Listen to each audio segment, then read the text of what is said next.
یار زمونږ زیاتره پښتانه ملګري نن سبا چې دي نو آنلاین بزنس طرف ته ډېر زیات را روان دي. نو ډېره خوشاین خبره، ډېره ښکلې خبره ده چې مطلب دا دی یو پیسیو انکم طرف ته هم خلک روان دي، جاب کوي، د هغې سره سره ځان یو بله طریقه هم جوړوي. نو دا ډېره ښکلې خبره ده. خو دلته کې یو خبره ده چې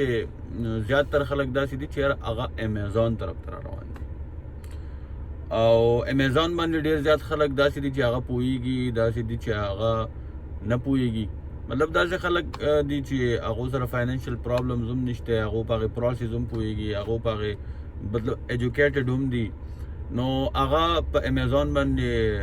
مطلب درې په اسانه باندې بزنس کولی شي او په هغې رولز هم پوهیږي او پروسیس ورته هم پته ده او فاینانشل پرابلمز ورته هم نه. نو ښکلې خبره ده. خو کم خلک چې نه پوهیږي په امیزان باندې، یا هغو ته پروسیس نه پته، یا هغو سره فاینانشل پرابلمز یا هر څه چې نو هغو ته زما یو وړوکی غونتی سجیشن دی، مطلب مشوره ده چې یاره تاسو سټاک ایکسچینج طرف ته هم لږ خیال وکړئ، پاکستان سټاک ایکسچینج طرف ته. ځکه چې پاکستان سټاک ایکسچینج داسې دی چې یاره یو خو که تا ته فاینانشل پرابلمز وي نو هم څه مسله نشته. مطلب دا چې 50,000 نه ته بزنس شروع کولی شې په هاخوا چې څومره ځې. بله خبر ده چې لکه دومره د امیزان په شانتې پکې دومره غټ پروسیس نشته چې لکه ته به پروډکټ اخلي او بیا به یې پیک کړې او بیا به یې لیږې، او مطلب دا یا به ته پروډکټ ګورې، یا تا د نیو پروډکټ پکار دی، یا تاله ریلیشن بلډ کول پکار دی په مارکیټ کې، یا تاله داسې پروډکټ راوړه پکار دی چې یار هغه الریډي په مارکیټ کې نه. نو لکه پروډکټ راوړه پکې نشته، پیکینګ پکې نشته، وړه پکې نشته، دا ټینشن پکې نشته چې پیسې به راځي نه به راځي. آنلاین لیګل غواړي، چاته لیګل غواړي، د پلیسمنٹ مطلب دا لیبلنگ دا هر څه کولی په امیزان کې. نو په سټاک ایکسچینج کې کم از کم دا نشته چې یاره ته به پروډکټ راوړې او کم پروډکټ به سلیکټ کړې او مطلب دا چې بیا به پیکینګ کې او بیا به وړې او راوړې. خو سمپل چیزونه دي چې یاره هلته کې مطلب دا تا ته مخامخ په سکرین باندې ته چې په کم د کم بروکر په ترو باندې ته اکاونټ کولاو کې په سټاک ایکسچینج کې. نو یو خو خبره ده چې یاره دغه چلونه پکې نشته، پیکینګ او پروډکټ اغسته او دا پکې نشته، خو په سکرین باندې تا ته شیرز راځي چې یاره په دې اغسته کېږي او په دې خرڅېږي. په کم چې د واغستل بیا تا ته ریټ راځي چې یاره په دې باندې په دې ټایم کې خرڅېږي او دا ډیمانډ دی او په هغه ټایم باندې ته خرڅولی اغستلی شي او د ګنټو د سیکنډونو په حساب باندې ته خپل ټریډینګ کولی شي. په ورځ کې ته 1 ګنټه سټاک ایکسچینج له ورکې 2 ګنټې ورکې پوره دي. بله خبر دا ده په دې کې چې یاره د 50,000 نه هم ته سټارټ اغستی شي. داسې په هاخوا 50,000 نه خو زیاتره څوک نه اخلي، 10,000 15,000 20,000. ما په خپله چې کله سټاک ایکسچینج کې شروع کوم نو د 27,000 روپو نه ما اخیستل شروع کړې ده. نو د 15,000 روپو نه هم شروع کولی شي، د 10 نه هم شروع کولی شي، د 15 نه هم شروع. په هاخوا چې څومره دي جو همرا مطلب دا چې پروفیټ به ستا زیات راځي او همرا به ستا بزنس زیات کېږي. نو سټاک ایکسچینج طرف ته راشئ. یو خو په دې کې به تاسو مطلب دا که فرض که تاسو انټرنیشنل بزنس طرف ته وځئ، آنلاین بزنس امیزان طرف ته وځئ، یا بل ډېر شي سایډ صرف امیزان نه دی.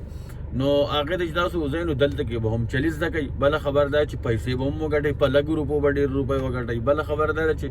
پاکستان ته دې هم فایده او پاکستان ته چې فایده ده نو تاسو ته اټومیټیکلی فایده ده. او خصوصا د اوورسیز پاکستانیانو دپاره، اوورسیز پاکستانیانو دپاره ډېر یو زبردست پلیټ فارم دی چې تاسو روشن ډیجیټل اکاونټ کولاو کوئ او د روشن ډیجیټل اکاونټ په ترو باندې ډایرکټ تاسو په سی ډي سی کې انویسټمنټ کوئ، سی ډي سی په ترو باندې انویسټمنټ کولی شئ په سټاک ایکسچینج کې. ستاسو پیسې هم سیکیور وي، مطلب دا چې پیسې هم سیکیور یې هم په لاس کې او په خپل لکه دکان چې د کولاو کړئ بس ډایرکټ ټریډینګ کوه او پیسې به ستا د اکاونټ نه کټ کېږي. چې تاسو شی واغستو پیسې به ستا نه کټ شي او په نمبرز کې به ستا اکاونټ ته شیرز راشي. بیا چې تا خرڅ کړل په هغه ټایم د سیکنډونو په حساب باندې چې تا څنګه خرڅ کړل ستا اکاونټ ته پیسې راشي. او مطلب دا چې یاره یو قسم دکان دی، لکه یو شی واخله او یو شی خرڅ کا، پیسې واخله پیسې ورکه، بس دغه پکې نشته چې یاره پیسو ته پکې صبر کوي، اکاونټ ته به ټرانسفر کېږي او پروډکټ به چک کېږي چې یاره څنګه چل دی، د کسټمر خوښ شو خوښ نه شو، او د دې به لیبلینګ کې او د دې به مطلب دا چې ریلیشن به په مارکیټ کې بلډ کوي. نو دغه هم ښه خبره ده خو چې چاله ورځي او مطلب دا چې یاره آنلاین بزنس باندې او انټرنیشنل بزنس باندې او ریلیشن یې بلډ کړی او مطلب دا چې پروډکټس ورسره وي او الریډي په مارکیټ کې ډېر غټ دغه یي ریلیشن یي. نو ښکلې خبره ده. خو که فرض که د کم کسانو سره نه نو هغه سټاک ایکسچینج طرف ته راشئ نو یو خو ملک ته فایده ده او چې ملک ته فایده ډایرکټلی تا ته فایده ده، هم تا ته پروفیټ کېږي، هم د کمو روپو نه ته بزنس شروع کولی شي. او بل خبر ده چې دومره غټ ټیکنیکل شیز پکې نشته، خو آسان شی دی چیرې په سکرین باندې تا ته څه راځي هغه نه تا ته سټاک ایکسچینج نه یا د ستا له بروکر نه تا ته اپ میلاویږي د هغې اپ په ترو باندې تا ته په سکرین باندې شیر راځي په دومره باندې شیر دی ته اخلې نو ته واخله بیا مارکیټ وګوره په مارکیټ کې په څو باندې خرڅېږي په دې باندې څوک ډز زه خرڅ کړم خبره ختم د یو کلیک خبرې دي دا به کوم نشته چې ځانه به مطلب دی چې یاره کسټمر به ګورې دا به کوم نشته چې یاره ته به پروډکټ ګورې او بیا به پیکینګ او بیا به لیبلینګ یې بر زویم نو لکه دا چلونه به نشته خو آسان کار دی او بل د لږ روپو نه هم شروع کولی شي د 5000 روپو نه هم شروع کو ارزان شیرز به ګوره ډېر ښه میلاویږي په 9 روپۍ شیر به کوم میلاویږي په 8 روپۍ هم میلاویږي په 15 روپۍ به کوم میلاویږي او په هغې باندې ته بیا ټریډینګ کولی شي مطلب دی چې یاره خرڅولی او اخیستلی شي او د سیکنډونو په حساب باندې په کلیک باندې پیسې ځي او راځي دا به کې نشته چې پیسو ته به انتظار د کسټمر به خوښېږي پروډکټ نه به خوښېږي نو زما تاسو ټول ته خواست دی چې یاره څومره ملګري چې یاره آنلاین بزنس شوقیان دي او راتله غواړي نو سټاک ایکسچینج طرف ته هم خیال وکړئ د دې کې هم ستاسو فایده هم به د ملک فایده او مطلب دا چې هم به د لږو روپو ته هم به چلې زده کوئ که فرض که تاسو آنلاین بزنس طرف ته ځئ او خامخا تاسو پروډکټ اخیستو او په خرڅولو کې مطلب دا انټرسټډ یئ دومره هیډیک اخلئ نو چل به هم زده کوئ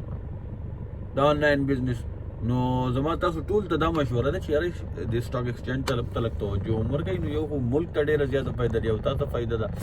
او ډېرې خبرې دي بګې بهرحال او چېرته بل ټایم ډسکس کو خو سټاک ایکسچینج ته راشئ او دلته کې انویسټمنټ وکړئ نو سټاک ایکسچینج به هم په بره لاړ شي ستاسو ملک به هم په بره لاړ شي تاسو ته فایده هم وشي د لږو روپو نه هم سټارټېږي مننه شکریه